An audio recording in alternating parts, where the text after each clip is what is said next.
মানুষ মানুষের জন্য এই কথাটি আসলে চিরন্তন সত্য। আমরা সেই দীর্ঘদিন থেকে দেখে এসেছি বাংলাদেশের মাটিতে মানুষের জন্য যেভাবে বিভিন্ন ধরনের কার্যক্রম করে আসছেন এবং উন্নয়নমূলক কাজ করে আসছেন, তারই ধারাবাহিকতা কিন্তু দেশের প্রত্যন্ত অঞ্চলগুলোতে আমরা দেখি। আমি এখন দাঁড়িয়ে আছি নোয়াখালী কবিরহাট উপজেলার ৩ নং দানসিঁড়ি ইউনিয়ন নুরমা ব্যাপারীহাট বাংলাদেশ জামাত ইসলামের ইউনিয়ন কার্যালয়। আপনারা দেখতেছেন আমার পিছনে একটি অনুষ্ঠান চলছে, সেটি হচ্ছে বাংলাদেশ শ্রমিক কল্যাণ ফেডারেশনের আয়োজনে দানসিঁড়ি ইউনিয়নে যে রিক্সা শ্রমিক রয়েছে, সিএনজি শ্রমিক রয়েছে এবং যত ধরনের শ্রমিক রয়েছে তাদেরকে নিয়েই এখানে আজকে এই অনুষ্ঠানটির আয়োজন করেছেন বাংলাদেশ জামাতে ইসলাম ৩ নং দানসিঁড়ি ইউনিয়ন শাখা। এখানে আমরা দেখতেছি এখানে যিনি প্রধান অতিথি হিসেবে উপস্থিত হয়েছেন এবং যিনি কিছুক্ষণ আগে এই শ্রমিকদের সাথে একসাথে খাওয়া দাওয়া করছিলেন, সবাইকে নিয়ে একসাথেই তার দুপুরের খাওয়াটি শেষ করছেন, তিনি বাংলাদেশ জামাতে ইসলাম নোয়াখালী ৫ আসন কবিরহাট কোম্পানিগঞ্জ আসনে যিনি আগামীতে জামাত ইসলাম থেকে যিনি ভোট করবেন তিনি অধ্যক্ষ বেলায়েত হোসেন। আমরা সেই বেলায়েত হোসেনকে দেখেছি এখানে একেবারেই যেই শ্রমিকরা রয়েছেন তাদের সাথে একেবারে বন্ধুত্ব স্বরূপ আচরণ করে ওদের সাথে একই সাথে ফ্লোরে বসে খাওয়াটা শেষ করে তাদের যেই এখানে আজকে যে তাদের দ্বিপাক্ষিক সম্মেলন, সেই সম্মেলনে তিনি যুক্ত হয়েছেন। তো আমরা আপনাদেরকে এখন দেখানোর চেষ্টা করতেছি যে এখানে যেই প্রোগ্রামটা চলছে এই প্রোগ্রামের শ্রমিকরা একেবারে আগামী যে সংসদ নির্বাচন হবে সেই নির্বাচনে সবাই একতাবদ্ধ হয়ে বাংলাদেশ জামাত ইসলামের প্রার্থীকে তারা জয়যুক্ত করবেন এমনটি তারা প্রতিশ্রুতি দিচ্ছেন। তো আমরা আপনাদেরকে যদি একটু দেখানোর চেষ্টা করি এখানে যেই নেতৃবৃন্দগুলো রয়েছেন এবং কি যারা এখানে এসেছেন দুপুর থেকে তারা এখানে এসে একসাথে যারা এভাবেই দলের সুবিধার্থে এবং দলের বিভিন্ন সময় যে সকল কাজকর্ম আছে সেগুলো কার্যক্রমগুলো আছে সেগুলো তারা একতাবদ্ধ হয়ে কাজ করবেন এমনটাই তারা প্রতিশ্রুতি দিচ্ছেন। আমরা যদি আপনাদেরকে আরও জানিয়ে রাখি যে বিগত সময়ে এই ধরনের ব্যতিক্রমী আয়োজন কিন্তু এখানের মানুষ তেমনটাই দেখেননি, সেই জন্য তারা কিন্তু এই বাংলাদেশ জামাত ইসলামকে তারা সাধুবাদ জানিয়েছেন যে এই ধরনের শ্রমিকদেরকে নিয়ে একটি আয়োজন করার জন্য সবাই শ্রমিকদেরকেই ওইভাবেই একেবারেই খুবই স্বতঃস্ফূর্তভাবে তারা স্বাগত জানিয়েছেন এবং বাংলাদেশ জামাত ইসলাম যদি এইভাবে তাদের কার্যক্রমগুলো চালিয়ে যায় তখন যে তাদের যে জনপ্রিয়তা তাদের কিন্তু দিন দিন বেড়ে চলছে। আমরা কথা বলবো, আমরা এখানে যারা রয়েছেন আমরা কথা বলবো যিনি আজকে এখানে প্রধান অতিথি হিসেবে উপস্থিত হয়ে যিনি এই শ্রমিকদের সাথে দুপুরের যেই খাওয়াটি খেয়েছেন এবং বর্তমানে যিনি এই নোয়াখালী ৫ আসন কবিরহাট কোম্পানিগঞ্জ আসনে যিনি আগামী সংসদ নির্বাচনে জামাত ইসলাম থেকে যিনি এই আসনে ক্যান্ডিডেট করবেন এবং ভোট যুদ্ধ করবেন অধ্যক্ষ বেলায়েত হোসেন এখানে উপস্থিত আছেন। আমরা এখন তার সাথে কথা বলবো যে এখানে আজকে যে ত্রিবার্ষিক সম্মেলন বাংলাদেশ শ্রমিক ফেডারেশনদেরকে নিয়ে যে আজকে যে আয়োজন, এই আয়োজনটা আসলে এখানে করার উদ্দেশ্য কী এবং এই আয়োজন তো বিগত সময় এই উপজেলার মানুষ এই ধরনের আয়োজন দেখেনি, তা কিসের থেকে তারা আজকে এই আয়োজনটি করছেন আমরা সেই বিষয়ে তার সাথে কথা বলবো। আসসালামু আলাইকুম রহমতুল্লাহ।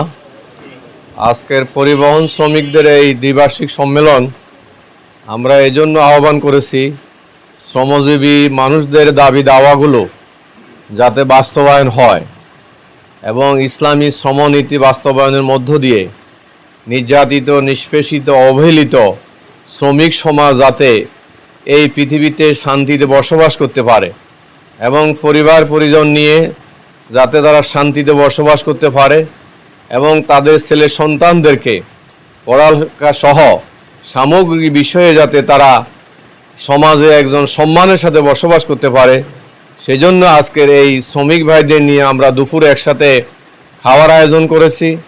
এখন তাদের সাথে আমরা মত বিনিময় সভায় মিলিত হচ্ছি। জি, আমরা তো জানি যে আগামী সংসদ নির্বাচনে আপনি এই আসন থেকে ভোট যুদ্ধে নামবেন, আমরা এমন একটা বিষয় জানতে পারছি, আসলে এই বিষয়টা আমাদের একটু ক্লিয়ার করবেন। জামাত ইসলামী একটি নিয়মতান্ত্রিক গণতান্ত্রিক দল। বাংলাদেশের প্রতিষ্ঠার পর থেকে প্রত্যেকটি জাতীয় সংসদ নির্বাচনে জামাত ইসলামী প্রতিদ্বন্দ্বিতা করে আসছে। এমন কোনো সংসদ নাই যে সংসদে জামাত ইসলামীর প্রতিনিধিত্ব ছিল না। জামাত ইসলামী বৈধভাবে এদেশে রাজনীতি করে আসছে এবং জামাত ইসলামী সকল স্তরের মানুষদেরকে নিয়েই তাদের বিশ্বাসের ভিত্তিতে, তাদের আস্থার ভিত্তিতে বাংলাদেশে একটি নিয়মতান্ত্রিক ন্যায়ভিত্তিক সমাজ প্রতিষ্ঠার জন্যেই জামাত ইসলামী মনে করে যে আমাদের রাষ্ট্রীয় যে ব্যবস্থাপনা, এই ব্যবস্থাপনায় প্রত্যেক 5 বছর পর পর প্রতিনিধি নির্বাচন হয়। এই প্রতিনিধি নির্বাচনে যারা সংসদে যায় তারা জনগণের পক্ষে কথা বলে, রাষ্ট্রীয় আইন পাশ করে। এই আইন পাশের মধ্য দিয়েই মানুষের অধিকার প্রতিষ্ঠিত হয়। সত্যিকার অর্থে আল্লাহর আইন এবং সৎলোকের শাসনের ভিত্তিতে আজকে মানুষের দুর্দশার শেষ নাই, এটা কোনোদিনও শেষ হবে না। শুধুমাত্র কেবলমাত্র যদি বাংলাদেশের এই জাতীয় সংসদে জনগণের নির্বাচনের মধ্য দিয়ে যদি ইসলামী চিন্তা চেতনা, ধ্যান ধারণা এবং শ্রমজীবী মানুষের সাপোর্ট নিয়ে যদি সংসদে যেতে পারে, তাহলে মূলত শ্রমিকদের অধিকার প্রতিষ্ঠিত হবে, শ্রম আইন প্রতিষ্ঠিত হবে এবং শ্রমিকদের দুর্দশার অবসান হবে। সেজন্যই জামাত ইসলামী একটা ইউনিয়ন পরিষদের মেম্বার থেকে শুরু করে জাতীয় সংসদ পর্যন্ত এবং প্রত্যেকটি পেশাগত নির্বাচনে শিক্ষক, ওলামা, শ্রমিক থেকে শুরু করে যত রকমের সেক্টর আছে, যত রকমের প্রতিনিধি নির্বাচনের ক্ষেত্র আছে, প্রত্যেকটা নির্বাচনে জামাত প্রতিদ্বন্দ্বিতা করে সত্যিকার অর্থে জনগণের প্রতিনিধি নির্বাচনের জন্যই নির্বাচনে অংশগ্রহণ করে। বিগত 17টি বছর মানুষের অধিকার থেকে বঞ্চিত। আমরা আশা করতেছি ছাত্র জনতার রক্তের বিনিময়ে যে পরিবেশ সৃষ্টি হয়েছে, এদেশের শতকরা 85% মুসলমান, শ্রমজীবী, দিনমজুর, আলেম, ওলামা, শিক্ষক সবাই যদি সঠিকভাবে রায় প্রয়োগ করার সুযোগ পায়, তাহলে অবশ্যই এদেশে আল্লাহর আইন এবং সৎলোকের শাসন প্রতিষ্ঠিত হবে এবং জনগণের প্রকৃত অধিকার প্রতিষ্ঠিত হবে। এজন্য জামাত ইসলামী নির্বাচনে অংশগ্রহণ করে।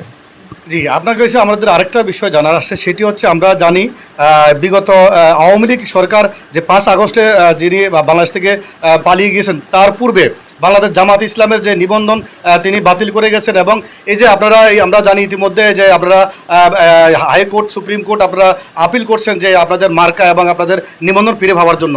এখন পর্যন্ত সেটি আপনারা ফিরে পান নাই। তো এই বিষয়ে আপনাদের কোনো মন্তব্য আছে কিনা বা ফিরে পাওয়ার সম্ভাবনা কতটুকু? বাংলাদেশ জামাত ইসলামী একটা নিয়মতান্ত্রিক সংগঠন। বাংলাদেশের যে বিচার ব্যবস্থা, এই বিচার ব্যবস্থার প্রতি আস্থা রেখে, বিশ্বাস রেখে প্রত্যেকটি ক্ষেত্রে জামাত ইসলামী আইনগতভাবে এটা মোকাবেলা করার জন্য চেষ্টা করে। কারণ জামাত ইসলামী একটা রাজনৈতিক দল, এদেশের জনগণ মানুষের সাপোর্ট নিয়ে জামাত ইসলামী রাজনীতি করে। সুতরাং একটা নিয়মতান্ত্রিক গণতান্ত্রিক দলকে এবার অন্যায়ভাবে তাদের নিবন্ধন বাতিল করা, তাদের মার্কা বাতিল করা, তাদেরকে নিষিদ্ধ করা, এদেশের মানুষ এটা বিশ্বাস করে না। সুতরাং বাংলাদেশে যদি ন্যায় বিচার প্রতিষ্ঠিত হয়, তাহলে অবশ্যই জামাত ইসলামী তার নিবন্ধন ফিরে পাবে, মার্কা ফিরে পাবে, এটা আমরা বিশ্বাস করি। আদালতের প্রতি আমাদের পূর্ণ আস্থা এবং বিশ্বাস রয়েছে। আচ্ছা, এখানে আরও একটি বিষয় আমরা দেখেছি ইতিমধ্যে বাংলাদেশ অন্তর্বর্তীকালীন সরকার যে আওয়ামী লীগের যে নিবন্ধন স্থগিত করেছে, তাদের কার্যক্রম স্থগিত করেছে, এটাকে আপনারা কোন চোখে দেখতেছেন? বাংলাদেশ আওয়ামী লীগ যদিও এদেশে একটা প্রাচীনতম দল, কিন্তু বিগত 17টি বছর তারা তাদের যে গণতান্ত্রিক চরিত্র, সেই চরিত্র তারা হারিয়ে ফেলছে। তারা জেল, জুলুম, নির্যাতন, মামলা, হামলা, গণহত্যার মধ্য দিয়ে তারা ক্ষমতায় টিকে থাকার জন্য চেষ্টা করেছে। আর এই ক্ষমতায় টিকে থাকতে গিয়ে তারা প্রায় 2000 ছাত্র জনতাকে হত্যা করেছে। জাতিসংঘের অধীনে একটা তদন্ত করা হয়েছে। এই তদন্তে যে গণহত্যা হয়েছে, এই গণহত্যা প্রমাণিত হয়েছে। এই গণহত্যা প্রমাণিত হওয়ার কারণেই তাদেরকে নিষিদ্ধ করা হয়েছে। কোনো রাজনৈতিক দল এভাবে দেশের মানুষের উপর আয়নাগর প্রতিষ্ঠা করতে পারে না। দেশের মানুষের বৈধ যে দাবি, ছাত্র জনতার যে বৈধ দাবি ছিল যে তারা মেধার ভিত্তিতে চাকরি পাবে, কিন্তু তারা সেই দাবিটাকে পূরণ না করে পুলিশ বাহিনী লেলিয়ে দিয়ে এবং তাদের ছাত্রলীগ, যুবলীগকে তারা লেলিয়ে দিয়ে যেভাবে সাধারণ ছাত্র জনতার উপর, এদেশের মানুষের উপর তারা যেভাবে গুলি চালিয়েছে, গণহত্যা করেছে, সুতরাং তারা তাদের গণতান্ত্রিক চরিত্র হারিয়ে ফেলছে। যার কারণে জাতিসংঘের রিপোর্টের কারণে অন্তর্বর্তী সরকার এদেশের মানুষের দাবির কারণেই তাদেরকে নিষিদ্ধ করতে বাধ্য হয়েছে। জি ধন্যবাদ। যেমনটি আমরা এতক্ষণ আপনাদেরকে জানানোর চেষ্টা করেছি যে বাংলাদেশ জামাতে ইসলামের যিনি এই আসনে আগামী সংসদ নির্বাচনে ভোট যুদ্ধ করবেন, তিনি আপনাদেরকে ইতিমধ্যেই জানিয়েছেন যে বাংলাদেশ জামাতে ইসলাম কোন নিরিখে সামনের দিকে আগাচ্ছেন এবং বর্তমান যে অন্তর্বর্তীকালীন সরকারের প্রতি তাদের যে মেসেজগুলো রয়েছে এবং যে আজকে যে তাদের যে মূল প্রোগ্রাম শ্রমিকদেরকে নিয়ে, সেই শ্রমিকদের যে অধিকার আদায়ের জন্য তারা ভবিষ্যতে লড়ে যাবেন এমনটি তিনি জানিয়েছেন। তো আমার কাছে ছিল নোয়াখালী কবিরহাট ৩ নং ধানসিঁড়ি ইউনিয়ন বাংলাদেশ জামাত ইসলামের কার্যালয়ে আজকে যেই শ্রমিক কল্যাণ ফেডারেশনের আয়োজনে যে ত্রিবার্ষিক সম্মেলন অনুষ্ঠিত হচ্ছে, অনুষ্ঠানস্থল থেকে সর্বশেষ নোয়াখালী কোম্পানিগঞ্জ কবিরহাট সুবর্ণচর এরিয়া থেকে মোহাম্মদ আবদুল্লাহ চৌধুরী, NTV অনলাইন।